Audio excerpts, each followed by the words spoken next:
একটা প্রচলিত কথা কিন্তু আমরা সবাই জানি, নদীর এপার কহে ছাড়িয়া নিঃশ্বাস, ওপারেতে সর্বসুখ আমার বিশ্বাস। কথাটা কিন্তু একদম ঠিক। যখন আমরা ছোট ছিলাম তখন মনে হতো ধুর, পড়াশোনা আর ভাল লাগছে না, কবে যে বড় হব, তাহলে নিজের ইচ্ছা মতো সব কিছু করতে পারবো, আর জোর করে কেউ পড়তেও বসাবে না, না পড়া করলে টিচারদের বকুনিও খেতে হবে না।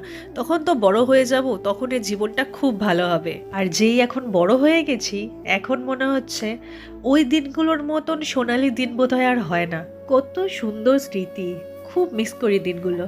তাই পুরো ব্যাপারটা থেকে আমার একটা জিনিসই মনে হয়, কখনোই ভালো সময় বা দিনের জন্য ওয়েট করা উচিত না।